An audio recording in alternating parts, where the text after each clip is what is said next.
Funding Month, presented with Oracle for Startups and American Express, recognizes the stories, lessons learned, and best practices shared by founders and funders around the world.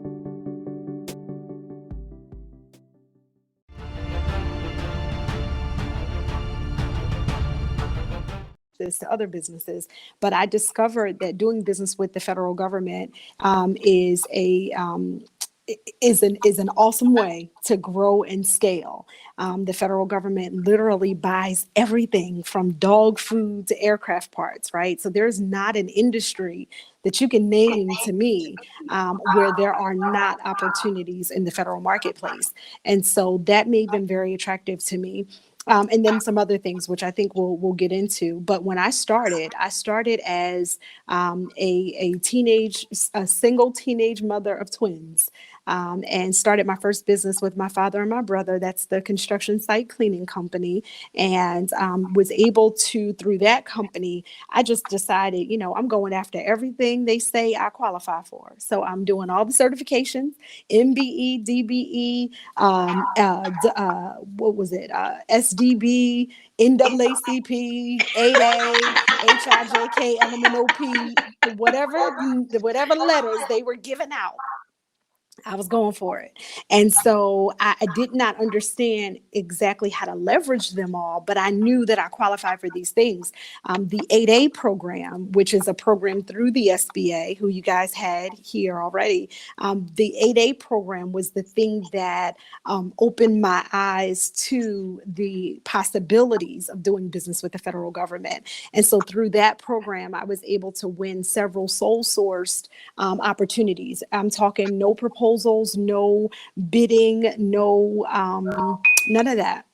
Literally. So let's back up a minute, because you threw out a lot of acronyms, and I want to make sure our listeners understand and know what they are and define sole source. I'm familiar with it with the Florida marketplace contracting, but not so much on the federal marketplace level. So you mentioned the certifications. Yes. So what was go ahead. So the certifications, so the first one that I went after was WBE, which stands for Women Business Enterprise, right? And then there's Minority Business Enterprise, MBE.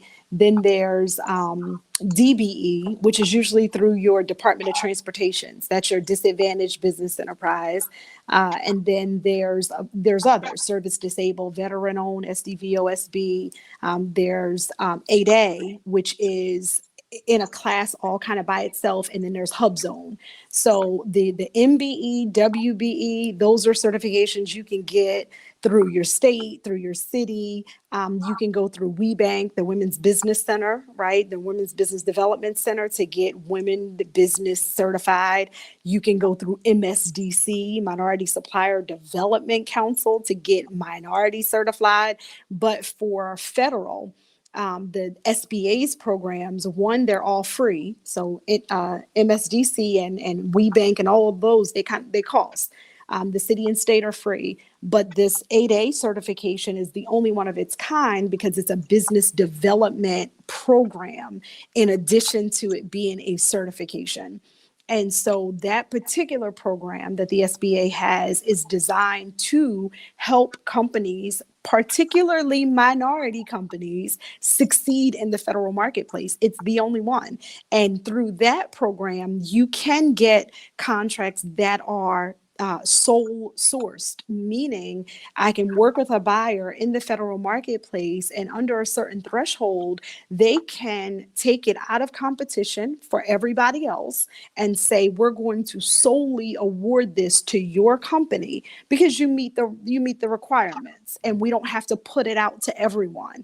And so that program allows you to get what are sole source contracts. Most small business owners kind of get tripped up around these certifications and these set asides. They really believe that you could just show up with a certification and there's a contract set aside for you. That's a lie, right? That's not how that goes. That's not why you get certified. Your certification simply helps either an agency, a organization, a business meet a minority participation goal that they've set for themselves, or a woman participation goal, meaning they want to spend a certain amount with that socioeconomic class, but it's not a contract waiting for you to show up with your certification and you get a contract in exchange.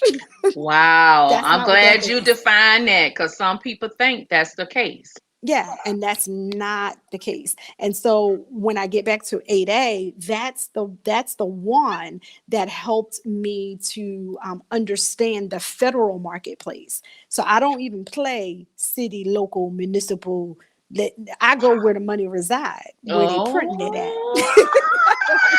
Oh, So why go local? You're right. Whose budget is set by the state, whose budget is set by the federal, and just go to where the money is printed, and that's at the federal marketplace. Lord, And she so done that gave me was a my theme. entrance. Now go where the money is printed, everybody. Don't, because I mean, when I first got into entrepreneurship, that was something, because I'm in the service industry and I'm administrative management consultant. So Mhm. I was, I deal with individual people, but I also wanted to have a consistent revenue stream with federal contracts on the state and the Yeah. local level. In Jacksonville, of course, we have the Jacksonville Small Emerging Business Program. We have the SBA office, which they shared and they really emphasized, Mr. Hammond did, about the 8A program that you're talking about. Mhm. And he told us yesterday Jacksonville has 110 people 8A certified, Mhm. and they have received repetitive contracts because it's not so many people in Jacksonville that's certified. So Well, with that being said, for those who already registered to do business with the city or the municipalities in their area, in their region, how would the same documentation that's required to do it on the local level, will it be the same documentation needed on the federal level? it is similar. Okay. It is similar. And if you've gone through any of those programs, city or state level, you are certainly further along than someone who's just going into the 8A program without having done any of these other certifications.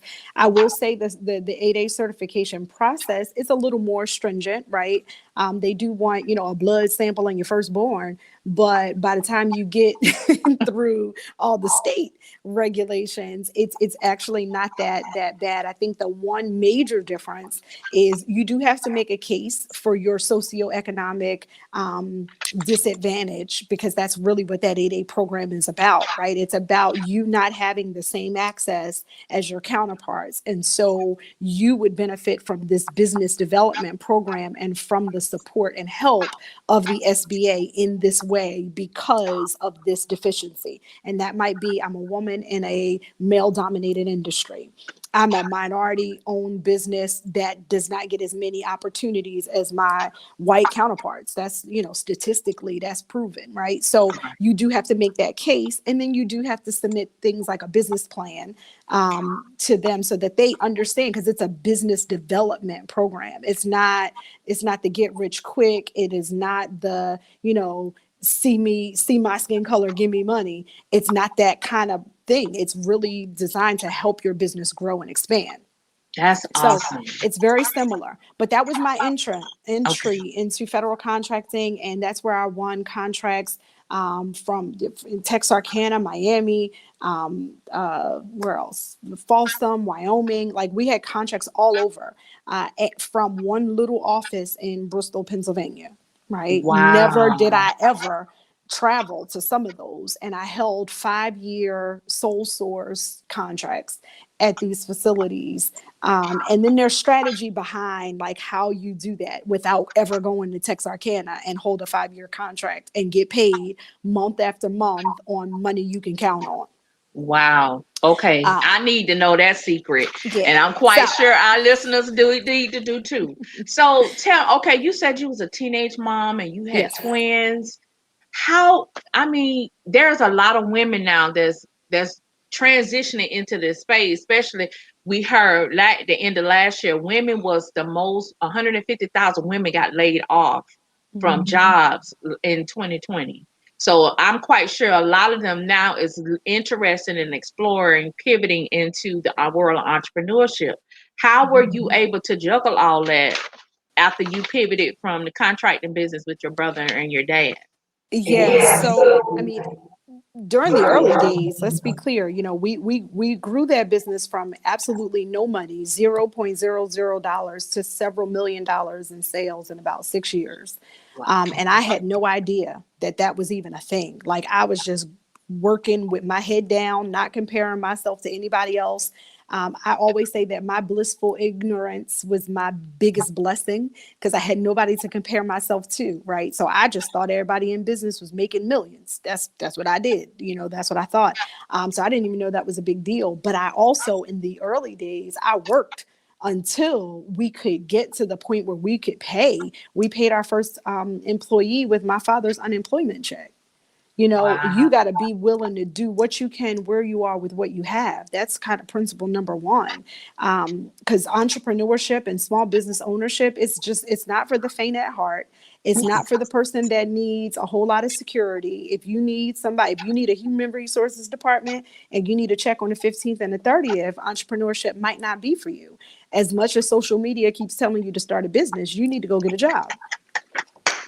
I am Period. so glad you said that because my It's niece not tell for me, everybody. tell my auntie, I need to start an LLC. I said, no, what you need to do is research what is required to start an Yeah. LLC. You just Yeah. can't do it just because everybody on social media say do it. Right, right. Yeah, you probably need a job. If you want security, you know, I know the commercials say if you want freedom and more time with your family and all this stuff, then start a business. And that's not true, especially in the early days. You know, when once you have a business that works for you and you Right, don't work for it, then right. you get those benefits. But in the early days, when you're making the transition, you got to be willing to do what you can where you are with what you have, right? So the very first thing that I did in making that transition is I determined what's my bare minimum. What do I need at the bare minimum to survive?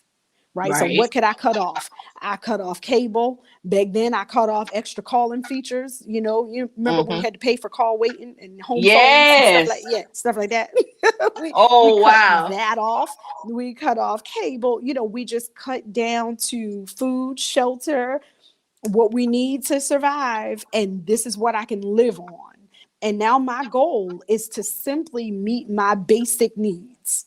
That's when first getting started. That's the only thing you're looking to do, meet your basic needs.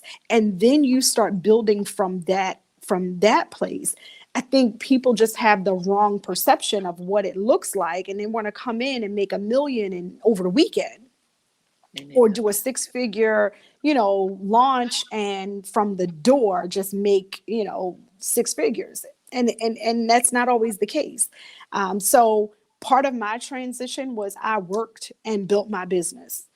Right now, we live in a gig economy. There's no reason why you can't have a job. I don't even understand how unemployment is a thing.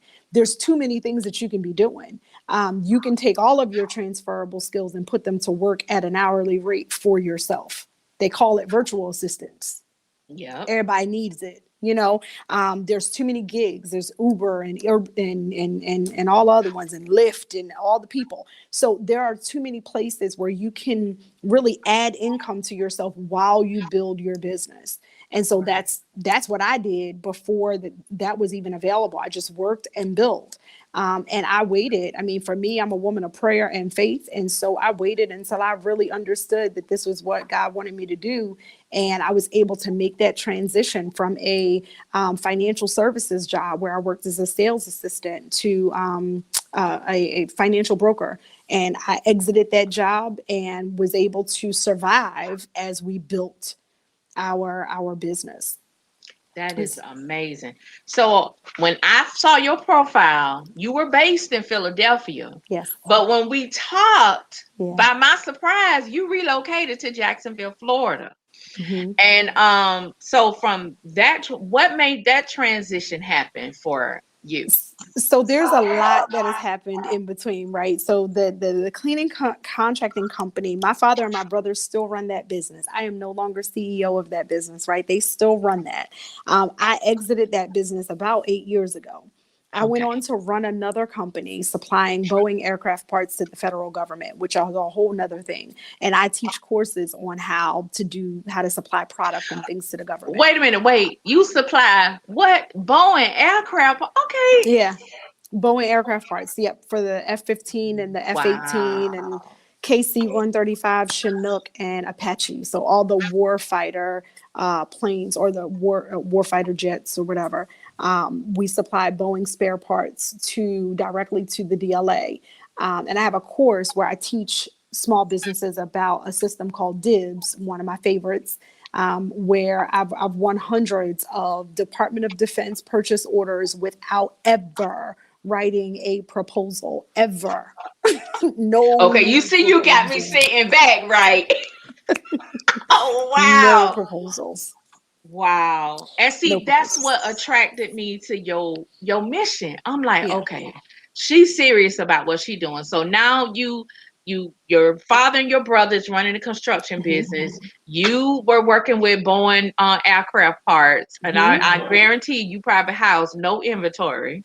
Yeah, the only inventory we had was inventory for overruns, where the DLA would want 10, but the minimum order quantity was 15. So we had 5 left over. That's the only way we acquired inventory. And Got it. so I actually still have access to that inventory today. And I haven't directly supplied Boeing aircraft parts to the federal government in about 2, 3 years. But I still have access to inventory. So from time to time, I'll still put quotes in. But now I'm more teaching about those opportunities than anything else, because small businesses are missing it. So the first thing that I would be asking is kind of, where are the micro purchases? Where are the simplified acquisitions? How do you get started in the federal marketplace? Those certifications, like we talked about earlier, that's one place. Like doing the 8A certification is one thing.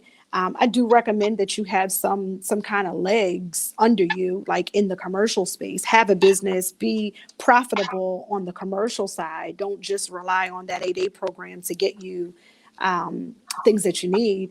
But that's like the first thing that I would say. You could start there, but look into purchases that are 10,000 and under. Look into purchases that are 25,000 and under. Those are low hanging fruit opportunities. Those are the opportunities that small businesses are missing, but they're opportunities that allow you to build significant, like, past performance. So from the Boeing aircraft parts to the teaching and training, that's really what we're doing right now. Awesome. That's great. So from I noticed from your bio that you deal with a lot of the entrepreneur mindset. That's kind of been my heavy mantra last year during the pandemic, where I was trying to tell entrepreneurs, we cannot be able to pivot or be successful unless we work on our mindset mentality. And I noticed that you teach a lot on that. And I loved your book, your platform, Walk on Water. Where did Yes. that come from? So Water Walker Yes, is, Water Walker. That's it. yeah, I'm sorry. I was yeah. thinking Well, about Peter. no, that's where that's from. So Okay. Water Walker is actually, it's a book that I wrote 2 years ago now, and in that book I take the story of Peter and Jesus, and we look at this real small exchange between them, and then I show you kind of what I've done along the same lines as Peter, and then I ask you at the end of the chapter what you gonna do. So you see what Peter did, you see what I did, and then I'm gonna ask you, like, what are you gonna do? And so real quick, I teach a walk method in that book, and that is something. It's a method and a mindset that I use even in federal contracting. So the walk method is real quick. It's WALK. W stands for willing to stand alone. It doesn't matter what business you're in. It doesn't matter what you're looking to do. You must be willing to stand alone. You must understand that everybody is not going to clap for you, and everyone is not going to applaud or even understand what you're doing. But you have to be so committed to the thing that you are one of the people that asked to come out of the boat. Peter's not the only disciple in the boat, but he is the only one that says, can I come out there where you are? He's the only one that gets out of the boat. So be that one, willing to stand alone. A is always take action. The truth of the matter is, and I'm speaking to all of y'all that are listening, this is probably your 455,000th webinar. And you really probably don't lack any information. You have everything that you need. You don't need to be informed as much as you need to be reminded. And then you need to take action on what you do know. So some of you are waiting for all the ducks to line up still. You're just waiting for a perfect set of circumstances. You waiting for all the clouds to be gone out of the sky. And some doors don't open till you walk up to them. So you're not going to have perfect conditions. You got to be willing to take action. So that's two. Take action. Always take action. L is let it go. You can't hold on to what was and fully embrace what's to come. You can't live in two realities, right? You got to let go of what was in order to embrace what's to come. So Peter can't hold on to the boat and walk on water. You just can't do both. So you got to be willing to let it go. And your it probably is your regrets, right? That shoulda, coulda, woulda. That you got to let all that go. And so that's what let it go is about. And then K is keep it moving. So once you get out there, your persistent, consistent effort is the thing that's going to get you results. Be consistent and watch what happens. Be consistent. That's watch what amazing. happens. So this that's book the is available. I'm sorry, this book is available on Amazon, right? Yes, it's available on Amazon, and there's a Kindle version. The Kindle version of the book has speaking, and it has some activities in there. There's a workbook. It's all kinds of stuff on the Kindle version, but you Okay, can get it on Amazon. awesome. So you talked about the no bid opportunities. Let's get into simplified acquisitions with the Yeah. federal government. So the thing that you need to understand about doing business with the federal government, right, is that they buy in a variety of ways. So there are contract opportunities, there are purchase orders, there are purchase cards, there are these IDIQs, which are like indefinite time, indefinite quantity type orders where there's a big contract and when they need you, they'll call you type deal. So you can have those types of contracts. Those are usually longer term contracts. You have government wide contracts, GWACs. You have the GSA schedule, which if you register in SAM, the first thing you're going to get is a whole lot of solicitations about, do you want to be on a GSA schedule and win 5-year contracts? A GSA schedule is the easiest way for me to explain it for someone who doesn't understand at all. A GSA schedule is almost like it's a agreement with the government that you will sell them a certain product or service at a certain price, and they can make an order to you against that schedule. So there are some products that they buy, like let's say like military boots or something like that. Instead of putting out a solicitation and getting all these prices back, they can go to the GSA schedule, which are contractors that hold a schedule, and they already know this contractor will sell us boots for this amount. We're going to pick them. And it doesn't have to go out for bid or whatever. So that's a GSA contract. And then there's micro purchases. So there's all these different ways. And this is important for you to know because most people just think 5-year proposal writing team, big funding. I don't have the resources or the time. What I do is to focus on opportunities that are simplified acquisitions. That's $250,000 and below. Right? Those opportunities have different kinds of requirements and different levels of approval. A simplified acquisition is a simplified contracting vehicle, meaning you don't have to jump through all the hoops that you would normally have to jump through over that threshold. Okay, so that's one type. Then there are micro purchases. Micro purchases are $10,000 and under. A micro purchase can be made with a buyer with a government issued credit card or a purchase card. So my very first government contract was with a Veterans Administration building, right? We happen to know the purchase card holder who sat in the office every single day with a purchase card. She's authorized by the government to spend up to a certain amount of money on her purchase card. At the time that we won our first contract, that threshold was not $10,000, it was $3,500. So when we Wow. offered janitorial services on a weekly basis to this veterans space, and it was small, we made sure that our proposal to them, which was just one page, this is what we're going to clean, this is how many times, we made sure that our price was $34.99.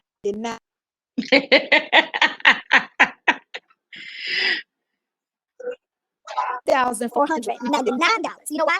Because she can spend 3,500 and we're under the threshold. So there's no approval, there's no bidding, there's no solicitation. Nobody else in the world knows we have that contract. When you Right. get above 25,000, it goes out to the public and everybody, according to the FAR, which is the Federal Acquisition Regulation, everybody has to have an opportunity to bid on it over that 25,000. So 10,000 keeps you under the radar. You can have conversations with folks at a Veterans Administration building, at a DLA office, at a federal, even a military installment. Like you can have those conversations and qualify for opportunities that nobody else is going to bid on.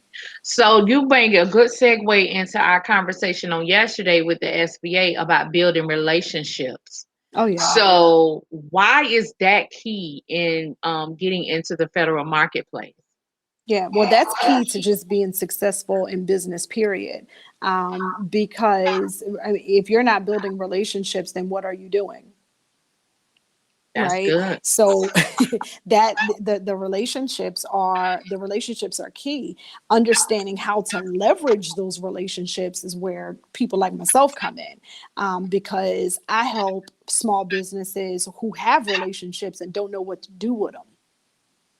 That's true. Right? That Because is there are true. some people that you have a list of folks on LinkedIn. You have people all in your inbox. You have people all around you, and you're sitting there like, well, how can I use this one to do it? Again, going back to my statement of you don't need anything else. You Wow. have everything you need, but you have to learn to leverage those relationships. And from the beginning, when I did not have money, marketing budget, or anything, so me being on the cover of Black Enterprise, Essence Magazine, New York Times, NBC Nightly News, BET, I can go on, right? Right. First runner up, Madam CJ Walker. I've been 40 under 40 in New York and in Pennsylvania. All of that with no PR person, no publicist, no press kit, none of that. All of that through relationship. Wow. Because I'm not coming through the door saying, here's my pen, buy this thing. I'm coming in asking questions. What kind of things are you having difficulty in your business? How can I be of a support to you? I am looking to build relationships. And for me, I didn't have the money. Let's be clear. So all I had was this right here. Right. And I got really, really good at telling my story really, really quickly to people and saying the words that they could remember. And people were talking on my behalf. That's I would good. walk into rooms after a while and they'll be like, this is Sirena. You need to know her. You need to know her because she had twins when she was 17 years old. She built this multi-million-dollar business. She was on the cover of Black Enterprise and she is doing the darn thing. What else do I need to say? Nothing. Except, how you doing? Now, one of our viewers, I was gonna wait to the end, but she got a good question, and it's Come even a on. good question for me, being a native of Jacksonville. She said, "How do you leverage those relationships in Jacksonville, Florida, without wasting time?" Well, one, I would be looking to leverage outside of Jacksonville, Florida. First of all, because and I would need to know more. So I would need to know, what are you doing? What are you looking to do? And why are you focused on Jacksonville? Exactly. That's kind of what I would need, because I'm new to Jacksonville, right? I'm new to Hmm. Jacksonville, and I've only been here since September. In Jacksonville, for those of you that are in Jacksonville, I actually oversee the management of Kingdom Plaza, which is on the Potter's House campus. So if you're ever at Soul Food Bistro on the west side, Serena Yes. is over here in suite number 10, right? Because I oversee the management now. We're reimagining this place and changing it into a destination. I came here with no Rolodex, right? I've already walked through this building from the chamber. I've walked through with college presidents. I've walked through I came to town and hit the ground running. Who's who and who do I need to know? Right? So if I'm in business, where do my customers hang out? Exactly. Right? Where are my customers? Because you can network all day and it be just for nothing, you know? Right. So where are my customers? Where are the people that need to know that I exist? Where are they? And then you start building relationships there. That's good. She says my attendee says she's in training and development. She said Mhm. right now she's teaching for a company in is that Virginia. Okay. I love it and I'm interested in more opportunities like this. And Mhm. then she says, I'm picking up diversity, equity, inclusion as well, virtual Mhm. environment. And then Yeah. she also says she definitely need to connect with you. That was my piece when I started out Sirena in Mhm. Jacksonville with my business 6 years ago. I was like you. I got my first contract at the Chamber of Commerce. I was working with the Entrepreneur Growth Division where I was able to touch those entrepreneurs at any stage, helping them with the mindset, helping them Mhm. be able to articulate and tell their story. But then it came a point into a place where I had pitched at an event they had. The judges didn't have no questions or no what you call rebuttal to my pitch, but I didn't win the competition. And at first I felt some kind of way, but then I thought about it. I done outgrew the circle. Yeah. So that's when I started expanding and I franchised in 2019 for the early 2019 before the pandemic to start doing business in Georgia. So Mhm. I incorporated another entity in Georgia. But like you said, I had to hit the ground running. I had to find out where my customer was because I can't take the model I was using in Jacksonville to move it in the area of Georgia because of different regions do business different. Right. So my question is I'm leading into the question of for those individuals who struggle trying to find out where their customer is now, since we're in this new normal, Mhm. what best practices or strategies could you recommend for them to find that customer? Yeah. So there are a host of free services, right?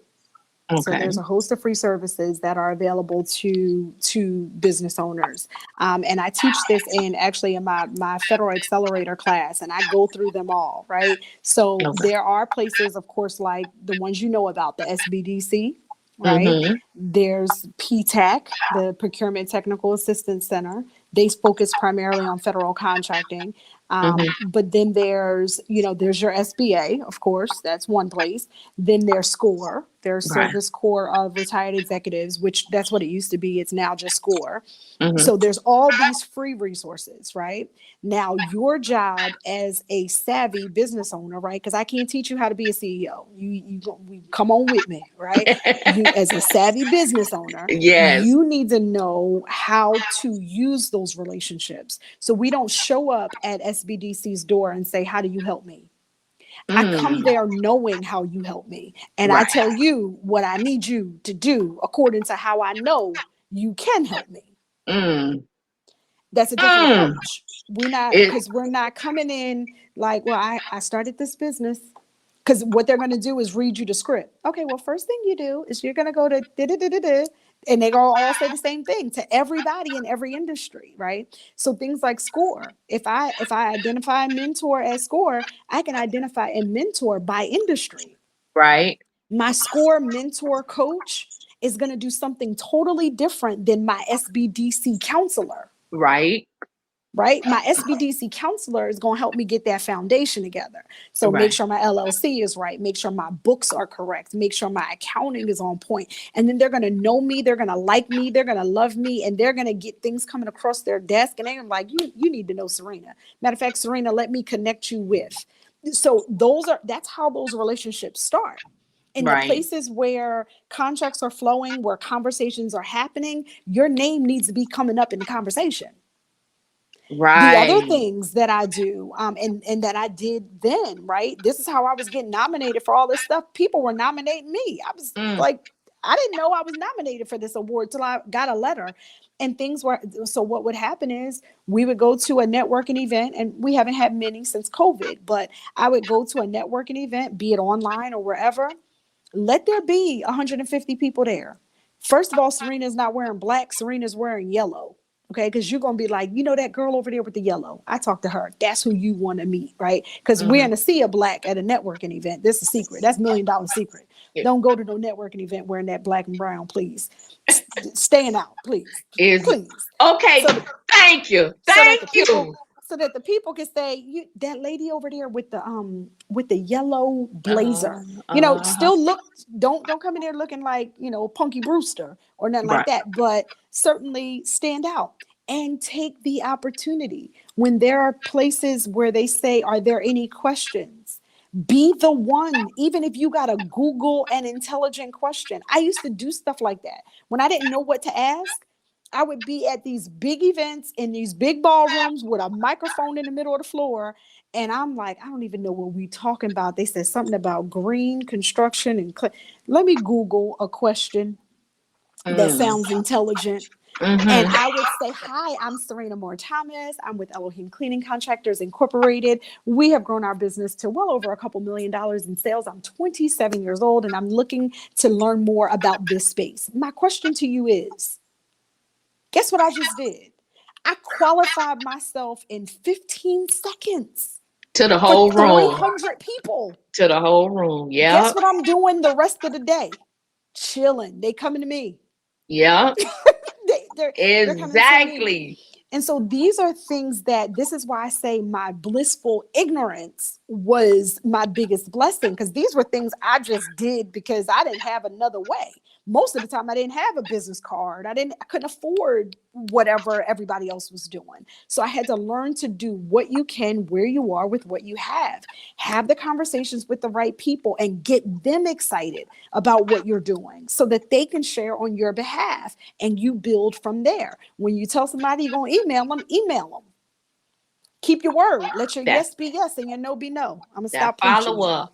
That's true. I love the simplify acquisitions. Ashley, we're gonna get to that question, but I want her to get in. She talked about the micro purchases, and I want to get into this federal government bid board platform that you talked about, one of your Okay. favorites. That Mm-hmm. I know you mentioned dibs earlier. Yeah. But I wanted to hear more of what Okay. was your favorite preference.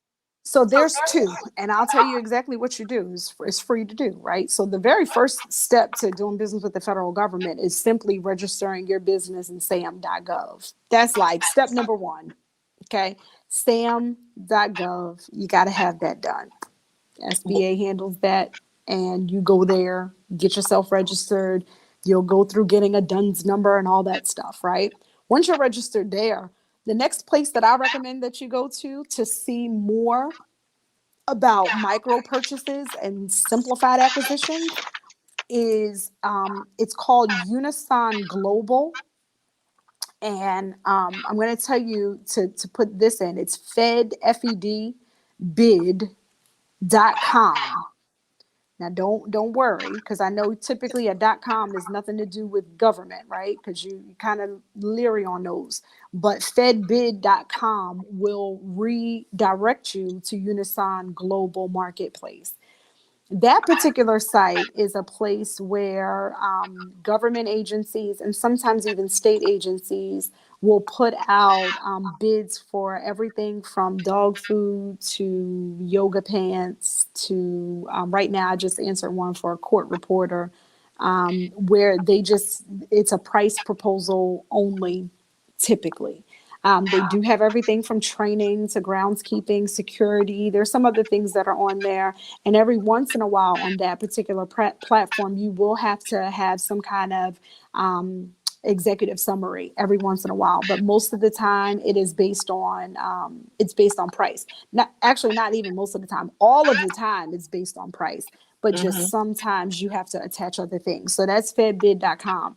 I've had students win dog food bids that I've been talking about. One of my students just a couple months ago, she's in, I don't know what she do, training development, and she won a contract to supply Purina dog food to Border Patrol. and she's fulfilled that contract. She won another one after that for HVAC through that system that I'm telling you about. I've Mm-hmm. supplied whiteboard paint to Kabul, Afghanistan, to the embassy through that system right there. Wow. I had another student win for lemon juice Oh my goodness. on there.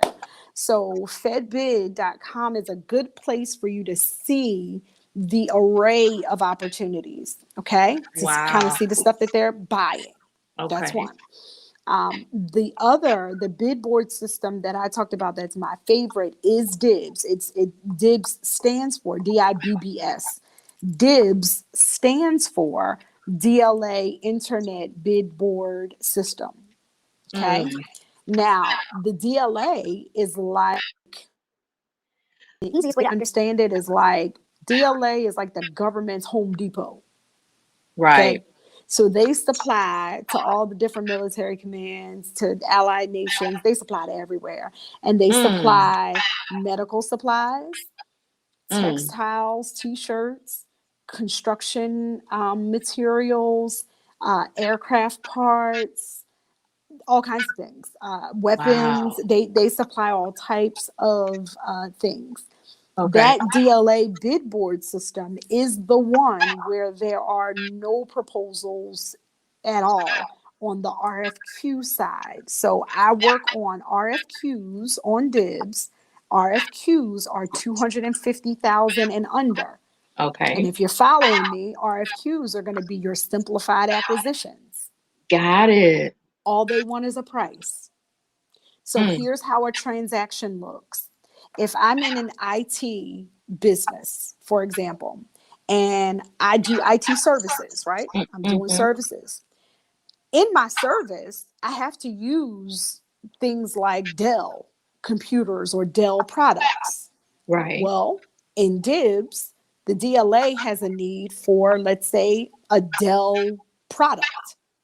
Because I have an account with Dell, I can order a Dell product because I have access to it, and I can mark that up and supply that Dell product to the DLA at the marked up price, and simply give them a price, wait for the order it from Dell, and send it to DLA and be done with the transaction. I You never have done to do the blessed me just service. then. Wow. I don't have Wow. to do the service. And so my experience with even the Boeing parts, right? Mm-hmm. I don't know a thing about aircraft parts. I don't know a thing about an aircraft. I ain't gonna fly one, never want to, not interested. I don't even like flying on one, right? But Got it. what our company was able to negotiate was a blanket order and agreement with Boeing, where we had access to a Boeing catalog of parts, and every single day in the div system, DLA puts out over 2,000 opportunities, meaning they're saying to primarily the small business community, we need these 2,000 items or more. I mean, it's more than that, right? We need these items. Do Mm-hmm. you have access to it? So, Boeing, we took what we had access to through Boeing. We would go out every day to see what Boeing parts does the DLA need. We would cross reference, and maybe there were 1,000 different Boeing parts. Of those 1,000, we had access to 250. Wow. We would every day put in 250 different quotes, matching what they need, part number for part number, with what we had access to and supplying. Awesome. Okay, I got floods of questions over here in this chat. Okay. Okay. First question, Ashley, I'm gonna wait on the matchmaking events. I want to get to these the last two you just posted. How many NACI codes do you recommend adding to your profile? Mm-hmm. Also, resources for capability statement. And then how important is building business credit and government contracting? Okay. So, couple things. I have a course. It's called a Federal Contracting Accelerator course. Okay. Mm-hmm. And I got to tell you that because all the things you just mentioned, simplified acquisitions, micro purchases, capability statements, setting up your SAM profile, standing out in the dynamic small business search, and how many NAICS codes, how many SIC codes, what the FSC codes, all that is covered in some good old Sirena videos, and I do them just like this. So it's on demand, and it is Good. fun, and it's interactive. And my courses are available on waterwalkeracademy.com.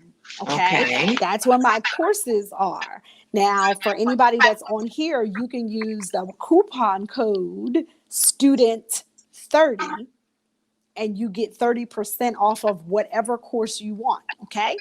Student 30 on the coupon code, but waterwalkeracademy.com is where you want to go. There's a video, explains it. All the FAQs are there. I'll answer your question though. So how many NAICS codes you should have, it really depends on what it is that you're looking to do. And that if you are just registering in SAM, if you have your core business, you definitely want to do that. If you're looking to get into products, right? If you're looking into supplying product, and when I say supplying product, hear me closely. I'm not saying come with your purple pen and see if the government will come buy your purple pen. I'm talking about supplying what the government says that they need. The great thing about the federal government is they tell you exactly what they need, exactly what quantity, and exactly who the approved source is for it. Meaning they say, I want a Dell Inspiron 250 with 300 with, I don't know the details, but they give you all the things. And it's your job to get it and supply it, not come selling your purple pen. You Right. can sell your purple pen, but that's a whole different thing. Okay. So that's what I'm talking about. So if you're interested in supplying product, I recommend that you always add a NAICS code for things like medical supplies or what else do I have? I think construction supply codes. Always add those. It can't hurt you. I know that there are people that are from the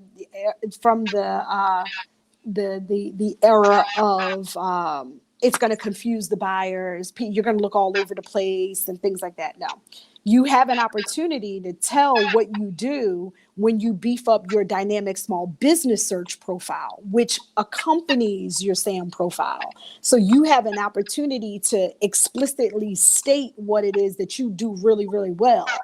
And then you can add those other things. So add as many NAICS codes as you want. And if anybody question you, tell them Sirena said it. And oh well.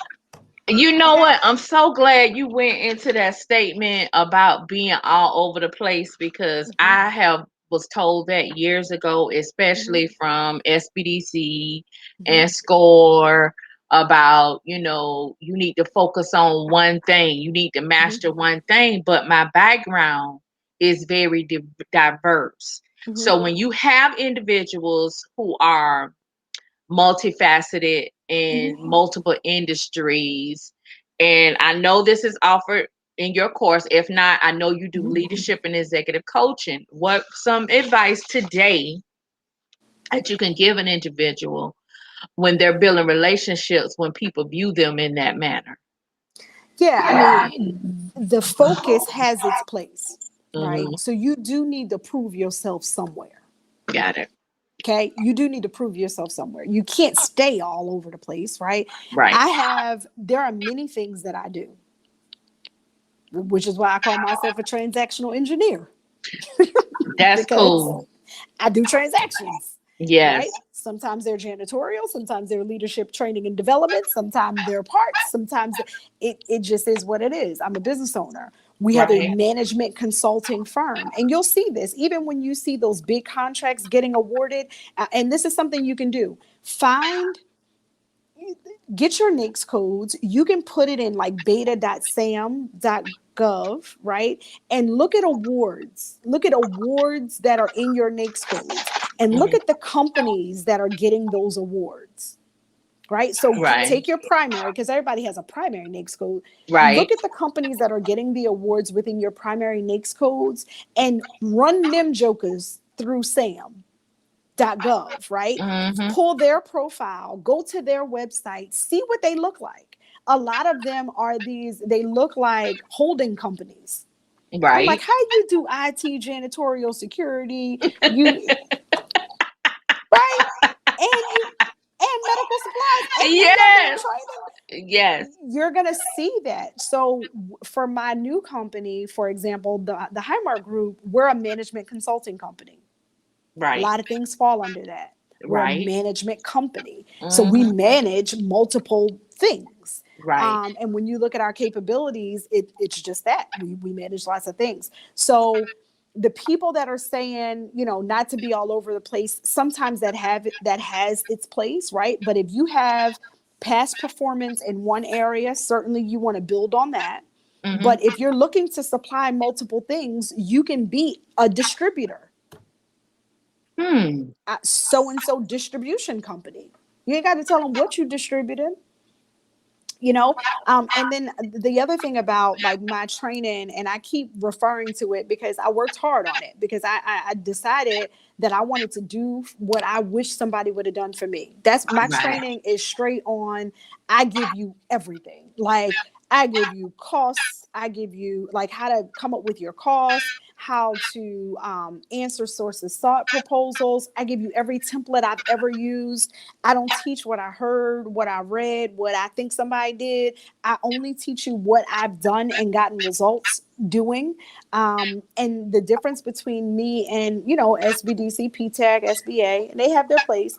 Most of them, though, ain't never won a contract a day in their life. Mm. That's the difference.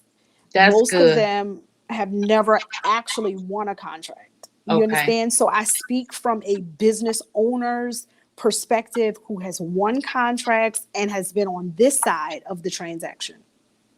Got it. Okay. All right. Ashley is asking the question. She say, "Preach, sister."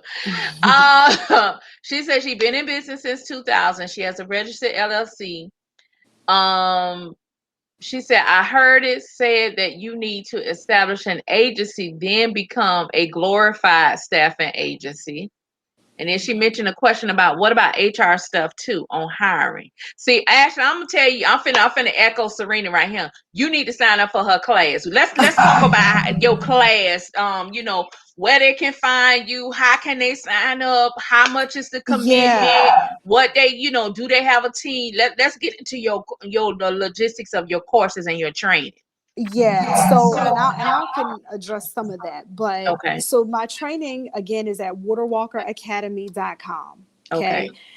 There's a federal contracting accelerator course. That's the one that's all about simplified acquisitions, micro purchases, and all the things. That's like redefining federal contracting for you. How do you find those dog food bids, and what do you do when you get them? Those kind of things. So that's what that is. Then my other course is specifically on DIBS, just on the DLA bid board system. I recommend for that, you should know something about federal contracting, because I'm not going into how to register and SAM on the DIBS course. The DIBS course, it has a video before it, so it tells you exactly who it's for, and there's frequently asked questions on all of them. In both of the courses, I don't just help you or give you a bunch of information, right? Because I'm about how do we practically apply this stuff. So there are activities for you to do at each and every module. You work through it yourself. Every person that enrolls in my course becomes a part of our student hub, which is a private Facebook group on, private group on Facebook. And I'm in there. My team is in there. We answer questions. We have live events. We do challenges. Like right now, we're in the middle of a traction challenge. So we're helping everybody in the group, no matter if you just started the course today or whether you graduated from the course 6 months ago. We're all in this group. You can post questions. You can ask for opinions about your capability statement. We're all speaking the same language. I come in there and do Q&As on a monthly basis, sometimes twice a month, to help you along, because I want to hold your hand. I want to see you in. So that's my commitment, right? I'm committed to my group, my business owners in that group. So that's what happens there. You also get resources so that you don't have to scour the entire internet. I give you every template, every definition. I even give you a list of purchase card holders. Mm. in the one course, and tell you what to call them and say. We give you Wow. scripts, like everything that I could think of, I put it in there. And this wasn't just done with me sitting in a room like, okay, what am I going to sell? During COVID, we did cohorts of boot camps that were live. I was live meeting with 25 businesses at a time for 6 weeks and giving them everything that I got. I mean, everything. And then they would give me feedback. And we took that feedback and developed the self-paced course. That's Okay. good. So when you talk about you have to have an agency and then things like that and become a glorified staffing agency, I've heard that language before. And when you are a government contractor, part of what you do is kind of like a glorified staffing agency that is very accurate. Nobody says that, but that is accurate, right? But you don't have to start an agency. You come in with your capabilities, right? Because I'm not teaching you not to be capable. Know what you're doing. Right. Right. Know how to provide value according to what the government needs. Like this is not just offer them, it's not Amazon dropship. That's not what this is. So do know what you're doing, know the language, know how to speak intelligently about what it is that you're offering, and know how to speak their language is most important. So part of the course is learning how to speak governese, how you speak that. I teach you that. So glorified staffing agency, let me just hit on that for a second. When I won my janitorial contract that was in Texarkana, Texas, it was at a Marine Center. And there Mm-hmm. was a guy that was working there. His name was Mr. Huey. And the company no longer had the contract. They were losing the contract because they were no longer in the 8A program.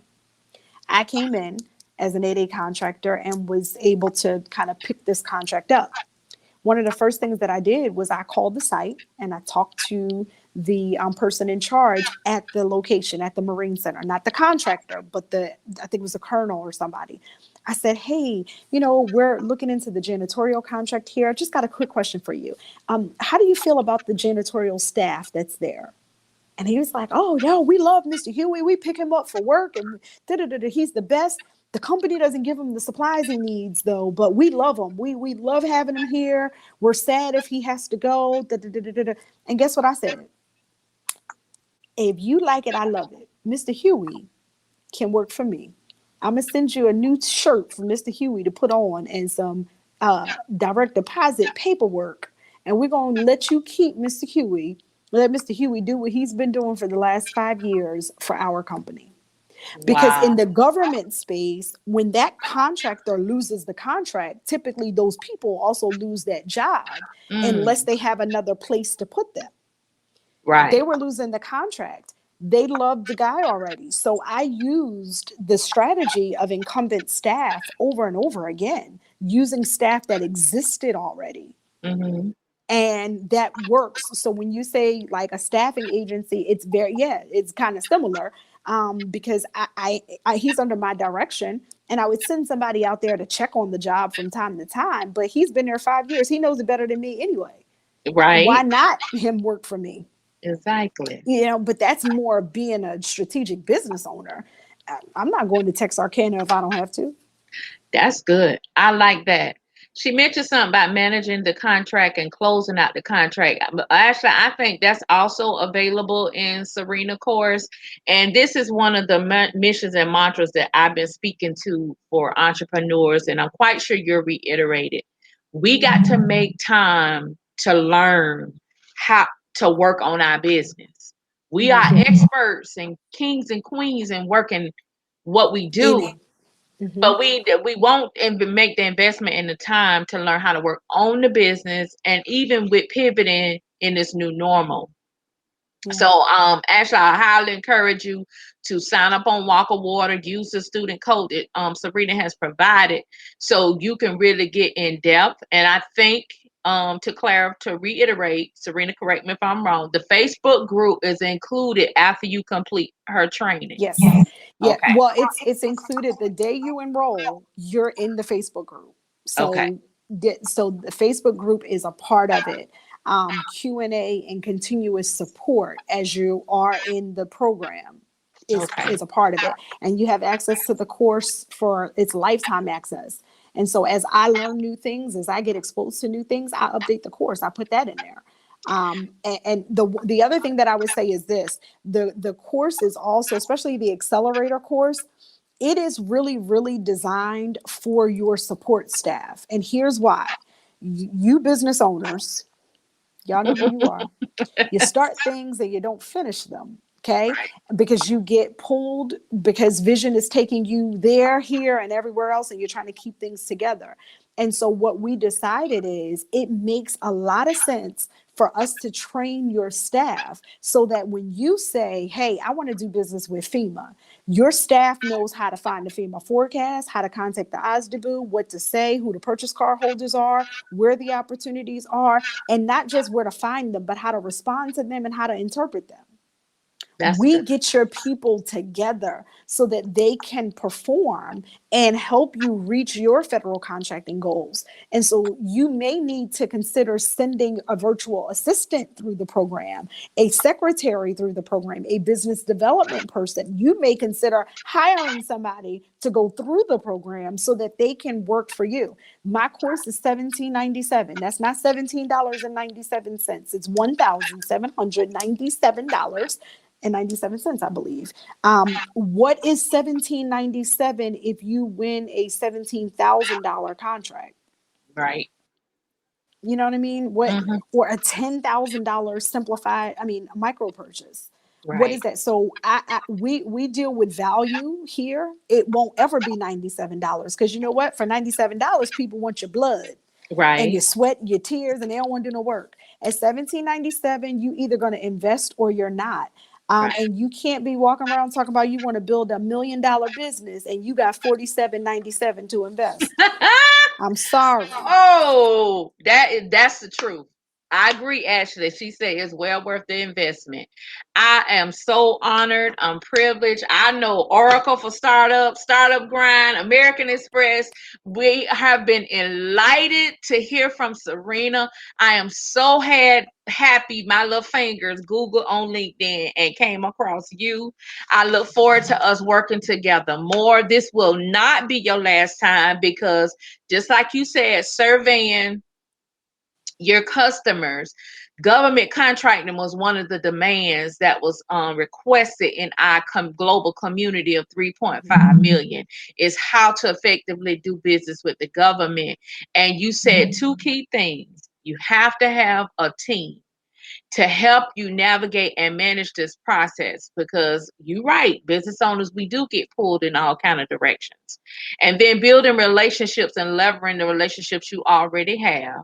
So some of the things you hit on, I checked off some of them boxes. A couple of them I haven't checked off yet, but it lets me know and it confirms that not just myself but anyone that's listening on how to get on the right track. So I want you to say, let everyone know in the Jacksonville area, how can they connect with you at Kingdom Plaza locally in Jacksonville, Florida? What's happening in Kingdom Plaza?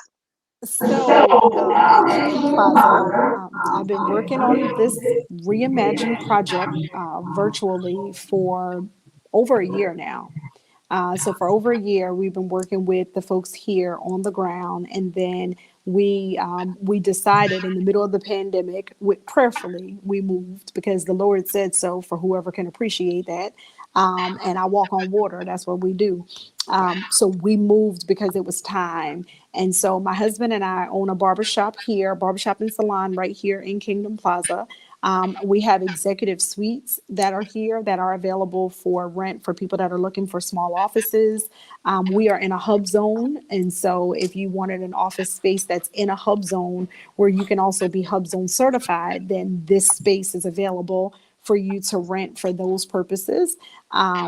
That's one. But we have most are familiar with Soul Food Bistro. There's Temple Builders, the fitness center. There's Kingpins Bowling.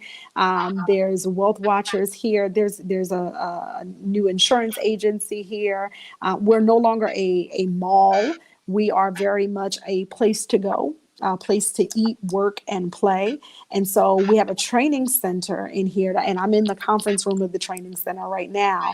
And so we'll be hosting trainings and things like that here out of this training center, and specifically on federal contracting. And so the first thing I would say is to go on Facebook and follow like the Kingdom Plaza page. We just recently kind of got access to the page all over again, and we're rebuilding the marketing there. That's one. Two, stay connected with me. So there are ways I can help you for free. It's on Boss Mom Wife _life on Instagram. I share things on there. So that's on Instagram, Boss Mom Wife _life. I have a podcast, which is the BMW Life, Boss Mom Wife Life. Mm-hmm. That's on Apple and Google and Spotify and everywhere else. So that podcast is all totally unscripted. It's specifically for those women that are managing multiple hats and have forgetting who they are. So who are you when you're not boss, and when you are not mom, and when you are not wife? And who are you? How do we get to you? And so I want to help you, the real you, the you God can use. I want that you. Yes. So that's what the podcast is. So you can connect with me there, and at Mission 500K, which is our new Instagram. So at Mission 500K is the Instagram for the new mission. And then on LinkedIn. Wow. That's good. So we thank Sirena so much for this valuable knowledge and insight. Those of you that was virtually in the room today, I give you thanks and appreciation. I hope you benefited greatly from this session today. Those of you that's watching the replay, I told you needed to be in the room so you could have asked your questions. But we want you to visit and stay connected with Sirena on LinkedIn and social Instagram and Facebook. If you want the federal accelerator program, sign up on Water Walker Academy. Her student discount code is student code 30. So you need to take an advantage of it. She told you, and she ain't playing. It is $1,797. Don't call and email me and say, Teresa, you got the hookup. No, I don't. That is her price. You need to pay for the value she's given, because I have tackled federal contracting. It is not easy to navigate that space alone.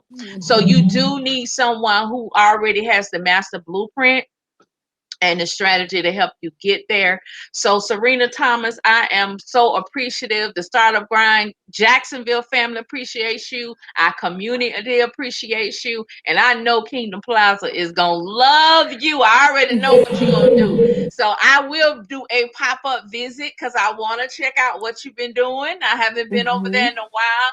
And so we're going to collaborate, and we're going to do some things more. Also, serenaspeaks.com. She's also a motivational speaker. I've heard some of her videos. This woman of knowledge, she's wealth of knowledge. So take advantage of it. Business owners, please take the time and work on your business, and you're going to be able to be successful even in this new normal. So I am Teresa Gamble, the Jacksonville Startup Grind Chapter Director, the hostess with the mostest. We in the virtual room today with Miss Sirena Thomas of High Mark Group, a management company. She done gave me some new words on how to rename my business because I was stuck doing my website. I appreciate you. You gave me some nuggets today. So let me see what's going on in the comments. I was putting some of the links that I mentioned. So at Mission 500K. Yes. So you can connect with her on Boss Mom Wife _life on Instagram, Mission 500K. Remember, her mission is to teach 500,000 small businesses how to seed in federal contracting. And you have to be ready to come to the table to make the investment. So, Miss Sirena, I always give my speakers the last word or last nugget or something for them to remember before we close out this beautiful fireside chat today. Awesome. Well, first I want to just say thank you so much for having me. And my words are words of encouragement. You know, being a business owner is not easy, and it has its ups and its downs. And you can cry, but don't you dare quit. Okay, just understand that somebody is waiting for the book that only you can write, the business only you can run, the opportunity that only you can provide. And so as you go into the rest of this year, make sure you are focused not just on making major money, but making major impact. Okay. We need what you have, and there are people waiting on you, and I am rooting for you. I know you, I can't see you, and I may not even know you. But if you're connected to me, I don't believe it's by coincidence. And so I'm rooting for you, and I want to see you succeed. And so I'm excited to be here, and please stay connected. Keep me posted. Send me a message. Let me know that you were blessed by something. That just, it goes a long way, right? Because sometimes you can talk and feel like people are not listening. So I always love to hear your feedback. Awesome, awesome. Thank you so much, Miss Thomas. Again, this is Funding Month by global sponsors Oracle for Startups, American Express Corporate Program for Startups, where we have heard today stories, lesson learned, best practices that has been shared by founders and funders around the world. You have been watching and listening to Startup Grind Jacksonville, redefining federal contracting, how to be successful in the federal marketplace. Thanks for tuning in, and stay tuned. Later on tonight, 6 p.m., North Florida, Jacksonville, Florida, and Fort Lauderdale, South Florida is cross promoting an event with the world's largest crowdfunding source, WeFunder. We're going to be speaking with the Vice President, Johnny Price, in the United Kingdom. You don't want to miss that later on tonight. So go on startupgrind.com /Jacksonville to register. Thank you, and you all have a beautiful afternoon.